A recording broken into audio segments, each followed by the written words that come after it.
Indonesia saat ini berada pada tahap penting dalam perjalanan menuju negara maju. Badan Pusat Statistik atau BPS mencatat pertumbuhan ekonomi Indonesia pada tahun 2025 sebesar 5,11%, sementara Bank Dunia memproyeksikan pertumbuhan ekonomi Indonesia berada pada kisaran 4,7 hingga 5% pada tahun 2026. Meskipun menunjukkan ketahanan ekonomi yang baik, capaian tersebut belum cukup untuk menjamin Indonesia dapat menjadi negara maju.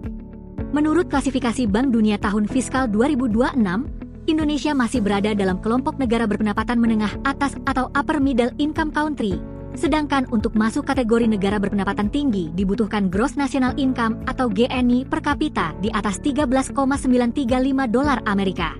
Salah satu tantangan terbesar yang perlu dihindari adalah middle income trap, yaitu kondisi ketika suatu negara berhasil mencapai tingkat pendapatan menengah tetapi mengalami kesulitan untuk naik menjadi negara berpendapatan tinggi.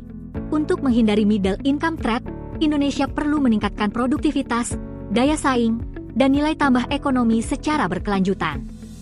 Hal ini penting karena pertumbuhan ekonomi yang hanya mengandalkan tenaga kerja murah dan sumber daya alam tidak lagi cukup untuk mendorong Indonesia menjadi negara maju.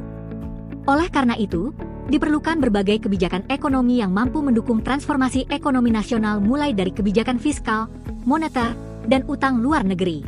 Kebijakan fiskal merupakan kebijakan pemerintah dalam mengelola penerimaan dan pengeluaran negara melalui APBN untuk mendorong pertumbuhan ekonomi.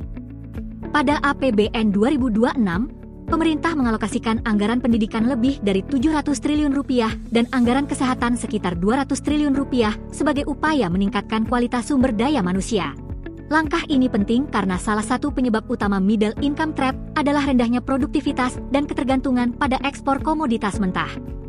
Namun, besarnya anggaran belum tentu menghasilkan dampak yang optimal apabila tidak diikuti dengan peningkatan kualitas belanja negara. Kebijakan fiskal saja tidak cukup. Pemerintah juga perlu didukung oleh kebijakan moneter yang mampu menjaga stabilitas ekonomi makro. Melalui kebijakan moneter, Bank Indonesia perlu menjaga inflasi tetap terkendali agar daya beli masyarakat dan kepastian usaha tetap terjaga. Pada Mei 2026, tingkat inflasi tahunan Indonesia tercatat sebesar 3,08%, masih berada dalam rentang target Bank Indonesia sebesar 2,5% hingga 1%. Selain itu, Bank Indonesia juga mengambil langkah menaikkan BI Rate menjadi 5,5% pada Juni 2026 untuk menjaga stabilitas nilai tukar rupiah yang sempat mengalami tekanan akibat ketidakpastian global dan gejolak pasar keuangan internasional. Selain menjaga inflasi dan nilai tukar, kebijakan moneter juga berperan dalam mendorong investasi dan pertumbuhan sektor produktif melalui pengelolaan suku bunga serta likuiditas perbankan. Pengelolaan utang luar negeri juga memiliki peran penting dalam membantu Indonesia keluar dari middle income trap. Dalam proses pembangunan, kebutuhan pendanaan seringkali lebih besar dibandingkan kemampuan penerimaan negara, sehingga utang dapat menjadi salah satu alternatif sumber pembiayaan. Pemerintah perlu memastikan bahwa utang luar negeri digunakan untuk kegiatan yang mampu meningkatkan kapasitas ekonomi nasional.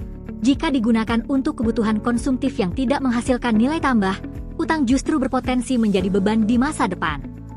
Oleh karena itu, yang menjadi fokus utama bukanlah besarnya utang yang dimiliki suatu negara, melainkan bagaimana utang tersebut dikelola dan dimanfaatkan secara produktif. Dengan kata lain, keberhasilan Indonesia keluar dari middle income trap tidak hanya bergantung pada tingginya pertumbuhan ekonomi, tetapi juga pada kualitas pertumbuhan tersebut. Oleh karena itu, pemerintah perlu memprioritaskan pembangunan sumber daya manusia, mendorong inovasi dan industrialisasi berbasis teknologi, serta memastikan seluruh instrumen kebijakan ekonomi bekerja secara terkoordinasi agar target Indonesia Emas 2045 dan status negara maju dapat tercapai.